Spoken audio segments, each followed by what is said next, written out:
cuando tenemos vasos sanguíneos, bueno, esto debería estar rojo. Cuando tenemos vasos sanguíneos que están llenos de sangre, llenos de sangre, llenos de sangre, llenos de sangre, muy congestionados, hay demasiada sangre, estos receptores sensan eso y lo que estimulan en la persona es tos. Eso se ve en patologías como insuficiencia cardíaca.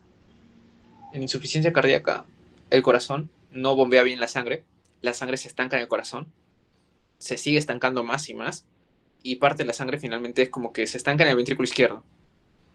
Ok, se estanca en el ventrículo izquierdo. Aquí se estanca. Se estanca y la sangre que llega de la aurícula al ventrículo también se comienza a estancar. Y la sangre que llega por las venas pulmonares se estanca. Y todo eso, toda esa sangre se estanca en las venas pulmonares, los capilares pulmonares, y eso genera congestión vascular.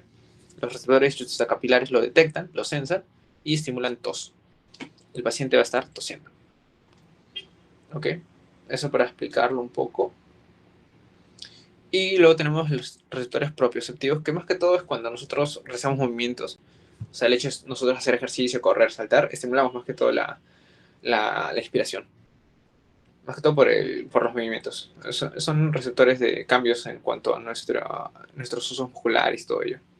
Entonces, esta es la parte de control de la respiración. ¿Alguna pregunta, chicos, con esa parte? ¿Alguna duda que tengan? ¿O todo claro? Ya, ya sigamos. Que si no nos damos abasto. Uy, esto no... A ver, un rato.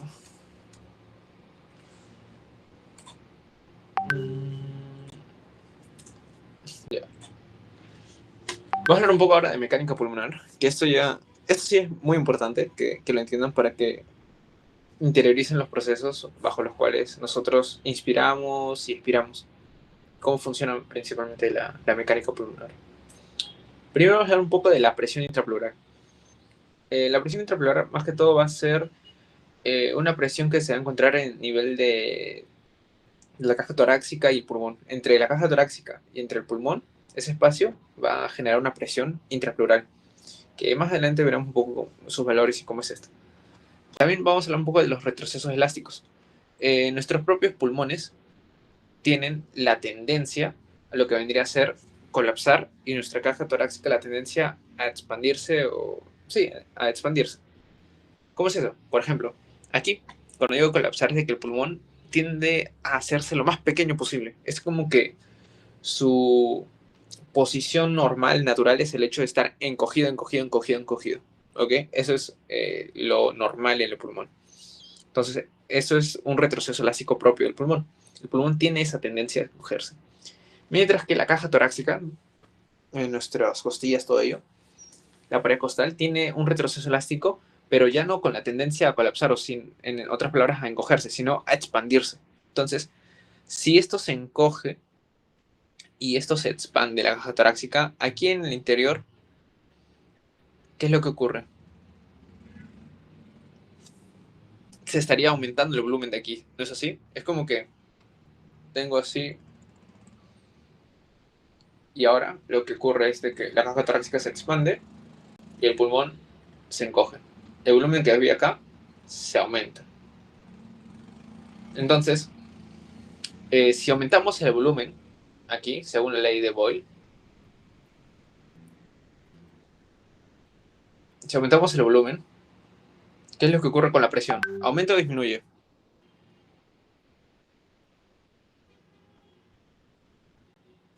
¿Recuerdan, chicos? Si aumentamos el volumen, como en este caso, la presión, ¿qué ocurre? ¿Aumenta o disminuye? Disminuye. Ajá, muy bien. Y eso va a ser importante entenderlo porque vamos a ver por qué el hecho de que la presión disminuya genera la inspiración y la expiración. Pero más o menos ya van viendo de que esto, la level, o sea, está relacionada con la mecánica pulmonar. Entonces, recuerden de que los pulmones tienen la tendencia a colapsar y la caja torácica a expandirse. Entonces, esta presión que se encuentra entre estas dos, entre el pulmón y la caja torácica, es la presión intrapleural. Y eso usualmente es menos 5 centímetros de agua. O sea, centímetros de agua es una diferente escala a milímetros de mercurio, pero en síntesis lo que miden es presión. Por ejemplo, para que lo entiendan un poco mejor, aquí vamos a poner las presiones en milímetros de mercurio y aquí en centímetros de agua. Aquí tenemos una presión de 760 milímetros de mercurio y aquí 0 centímetros de agua. Decir 760 milímetros de mercurio es lo mismo que decir 0 centímetros de agua. Por ejemplo, aquí tenemos 756 y aquí tenemos menos 5. Y, por ejemplo, si se dan cuenta, como que alrededor de toda la caja torácica la presión va a variar un poco, pero en síntesis el promedio es menos 5 centímetros de agua. ¿Ok? Eso, acuérdense. Presión intrapleural menos 5 centímetros de agua en promedio. Y aquí más o menos ya les expliqué lo de la ley de Boyle, cómo es que afecta. Ahora veremos un poco de los músculos de ventilación y aquí explicaré un poco más graficado cómo es que se da la inspiración y expiración. La inspiración normalmente es un proceso que necesitamos realizar contracción de músculos. Por ejemplo, cuando es una inspiración pasiva o en un estado de reposo, cuando no estamos haciendo ejercicio o algo, o tenemos una demanda de oxígeno, la inspiración está medida principalmente por el diafragma. El diafragma se encarga de la inspiración en reposo. Mientras que cuando estamos haciendo ejercicio y necesitamos más inspiración, o sea, captar más oxígeno, lo que nosotros hacemos es uso de musculatura accesoria, músculos secundarios, como por ejemplo los escalenos, esternocleidomastoideo, músculos del cuello y de la espalda, intercostales externos. Traten de acordarse esto como músculos que se encuentran principalmente en la zona superior o en la parte del tórax posterior. Por ejemplo, los escalenos se encuentran en esta zona, primera costilla y segunda costilla. Esternocleidomastoideo, el esternón, y se va a la apófisis mastoide que está en la cabeza. Músculos del cuello y la espalda, supravideos, infravideos, romboides posteriores, o sea, son músculos que se encuentran en el tórax superior, en esta zona de acá. Intercostales externos, acuérdense esto, inspiración, la I, lo contrario, externos. Y van a ver que en la expiración van a ser los intercostales internos. Entonces, aquí, bueno, la expiración, realmente no hay un músculo principal porque de por sí es un proceso pasivo. O sea, nosotros no necesitamos hacer una contracción muscular cuando estamos en reposo porque la expiración está hecha por la propia propiedad del pulmón que tiene de encogerse. Los pulmones se encogen y al encogerse expulsan el aire. Entonces, eso es la expiración, un proceso pasivo. Y los secundarios, más que todo, es cuando nosotros ya queremos sobreexpulsar aire de nuestros pulmones. Entonces, en este caso, usamos músculos abdominales, intercostales internos. ¿Se dan cuenta? Músculos abdominales, o sea, de la parte inferior de la caja torácica, de esta zona de acá. Por ejemplo, músculos como los oblicuos, recto interno. Esos músculos se encargan de la expiración forzada.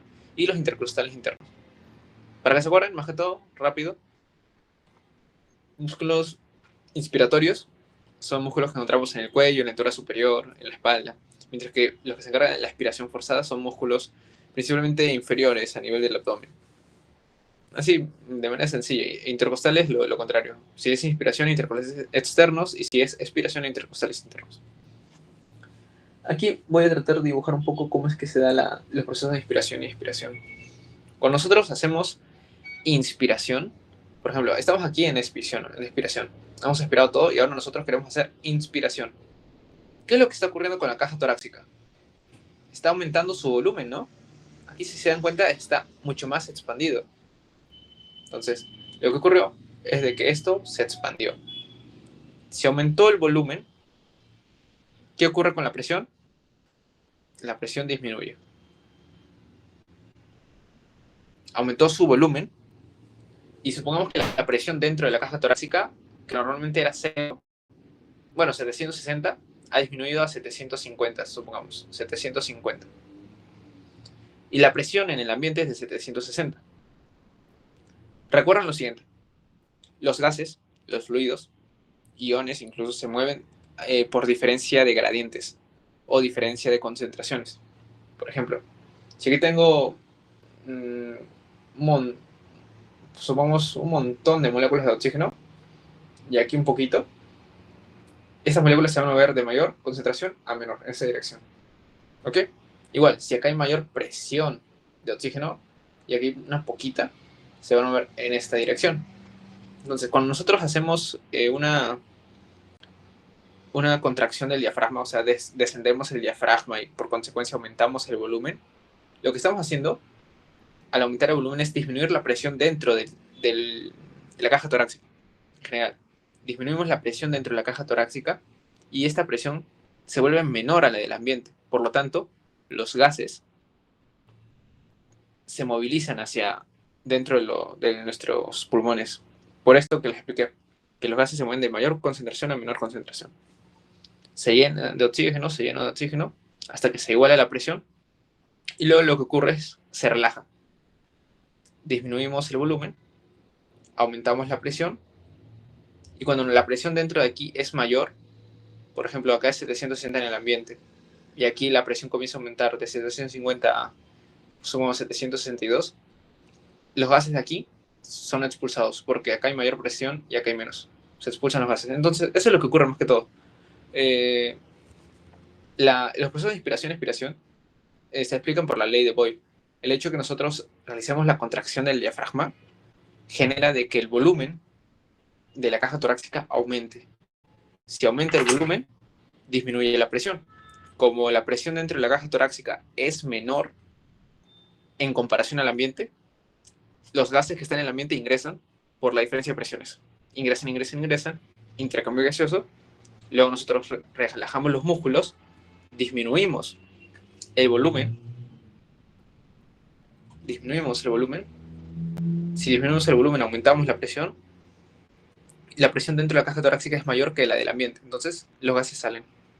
Eso es más que todo lo que ocurre en cuanto a la mecánica de la inspiración y la expiración. ¿Se entendió, chicos, o lo explico de nuevo, un poco más pausado?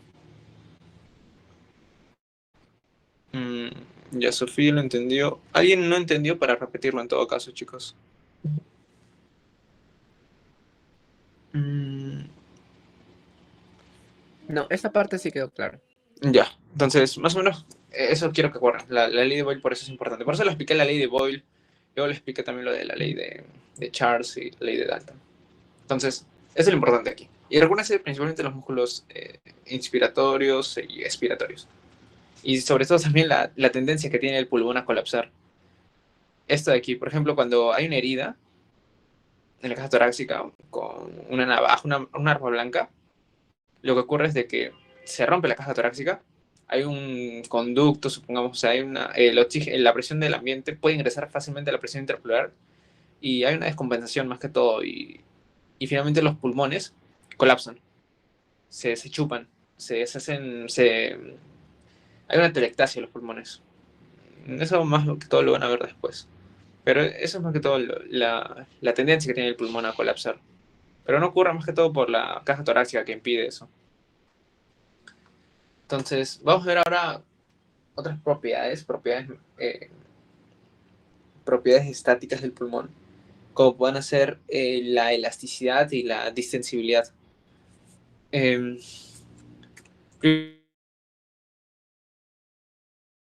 O la compliance, como le menciona el doctor Saavedra. Más que todo, la distensibilidad o compliance van a ser cambios de volúmenes para un cambio de presión. Y ustedes dirán, Sergio, no entiendo a qué se refiere eso. Bueno, esta es la ecuación de la compliance, que dice que la diferencia de volúmenes sobre diferencia de presiones te da la compliance. Y vemos un ejemplo, ¿cómo se los puede? Se los voy a explicar de esta forma. Por ejemplo, cuando tenemos un globo pequeño, nosotros para hacer de que este globito, que está desinflado, pase... Espérate, no, muy grande. Para hacer de que este globito, que está muy poco inflado, pase a estar así, de inflado, o sea, acá no tiene nada de aire y aquí ya tiene un poco. Para nosotros hacer de que este globito pase a esto, hacemos un gran esfuerzo, mucha fuerza.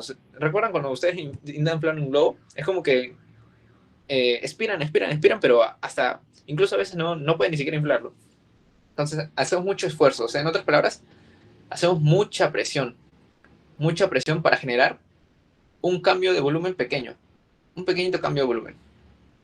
¿Ok? ¿Esto qué nos dice? Cuando nosotros hacemos mucho esfuerzo para generar un cambio de volumen pequeñito, por ejemplo, acá acá era, supongamos, 5 y acá lo pasamos a 10. Y usamos un esfuerzo, una presión, metimos una presión de 200, supongamos. O sea, si se dan cuenta, el esfuerzo que nosotros hemos hecho para generar un ligero cambio de volumen ha sido un montón. Eso nos indicaría de que la compliance, o sea, la capacidad o la facilidad para nosotros generar cambios de volúmenes en base a ciertas presiones o esfuerzos es muy bajo. Otro ejemplo, para que ustedes vean. Tenemos un globo que ya está más o menos inflado y si nosotros queremos inflarlo, por ejemplo, acá está en 25 y queremos pasarlo a 30. Como ya está inflado, o sea, con un globo ya está más inflado, ustedes realmente ya no necesitan hacer tanto esfuerzo. Ponles, hacen 50 e igual, logran hacer este cambio de volumen, con 50 de presión.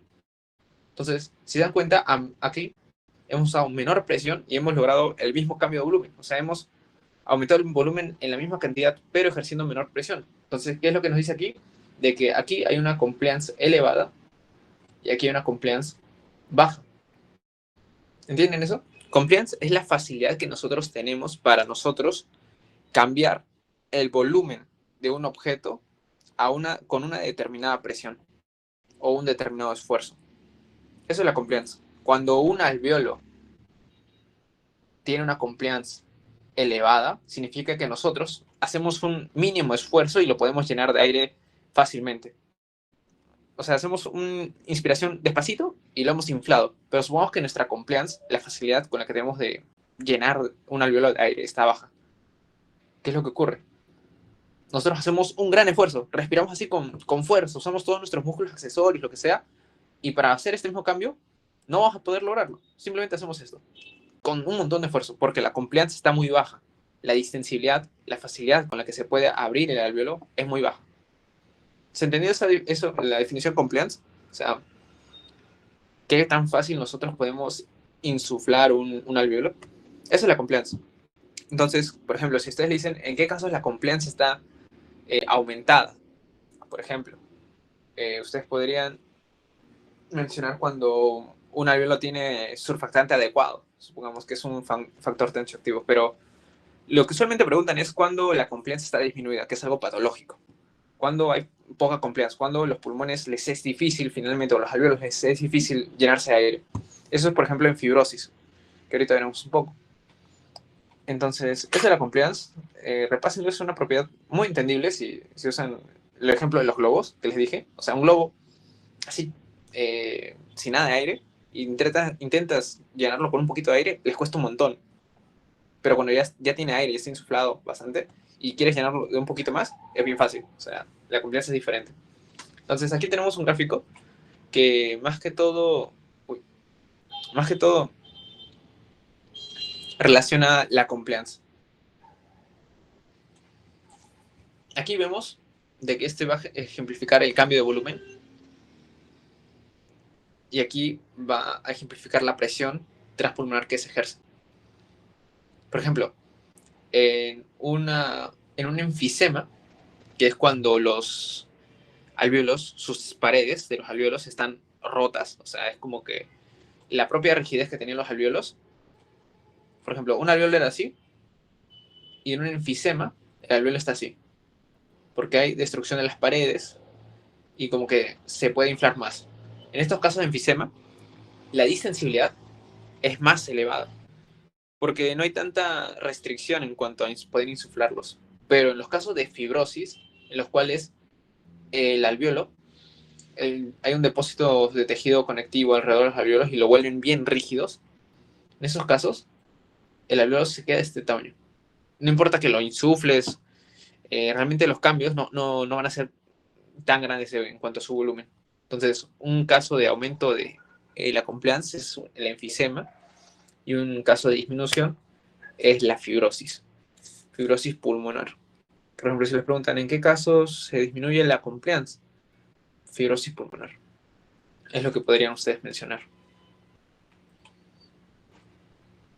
Entonces, ¿entendió esa parte de distensibilidad, compliance? O sea, el enfisema es más fácil porque como las paredes están rotas, es como que puedes distenderlo más, puedes ampliarlo más fácil, porque no hay como tanta rigidez. Entonces, eso es lo que ocurre. Y luego está la elasticidad, que es esta de aquí, elasticidad, que es la capacidad de un tejido deformado por cierta presión para recuperar su forma inicial, que es la inversa de la compliance. O sea, supongamos que tenemos compliance, lo elevamos a la -1, o sea, su inversa, y nos da la elasticidad. Y en otras palabras es, por ejemplo, el hecho de que si yo, si yo tengo, supongamos, un globo y lo lleno de aire, y la elasticidad es la capacidad de que el globo después regrese a su tamaño normal. Esa es la elasticidad. O una liga. La liga la extiendo y luego la suelto y es la capacidad de que vuelva a su tamaño normal. Esa es la elasticidad. Alguno pensaría que sería la capacidad de poder elongarse o algo por el estilo, pero no, la elasticidad es la capacidad que tiene de regresar a su tamaño normal. Entonces, ¿en qué casos la elasticidad estaría, en todo caso, aquí aumentada? Bueno, disminuida, disculpen. En, la, en el enfisema. En el enfisema, lo que ocurre es que va a haber una pérdida de la elastina. Esto genera de que las paredes ya no sean tan rígidas. Y por lo tanto, si ya no son tan rígidas, la elastancia, o sea, la capacidad de volver a su tamaño normal, disminuye. Esto es lo que ocurre en el enfisema. Como que los septos pierden la elastina. Es un alveolo normal. Y aquí, si se dan cuenta, el alveolo está en mayor volumen. O sea, son más grandes. Porque han perdido la elastina. Esta elastina disminuye la rigidez y por lo tanto ya no van a volver a su tamaño normal. En este caso ha disminuido la elastancia. Pero por otro lado, si disminuye la elastancia, o sea, la capacidad de volver a su tamaño normal, lo que ha aumentado es la distensibilidad. Porque elastancia y distensibilidad o compliance son inversas. Aquí en el enfisema aumenta la compliance y disminuye la elasticidad. Y en la fibrosis disminuye la compliance y aumenta la elasticidad. Porque como ya saben, la fibrosis es más que todo depósito de tejido conectivo y hace de que de por sí el alveolo no cambie tanto su tamaño. Le es difícil, entonces la elasticidad, el hecho de volver a su tamaño normal estaría aumentado. Eso sería. ¿Se entendió esta parte, chicos? De elasticidad y compliance. Lo más importante es entender compliance. Y la inversa, lo contrario, vendría a ser la elasticidad finalmente. Y sobre todo los ejemplos de enfisema y fibrosis. ¿Alguna duda, chicos, ahí? Ya. Eso con respecto a elasticidad y compliance. Un receso de 6 minutitos, chicos, hasta las 8:10. Porque me estoy quedando sin voz también.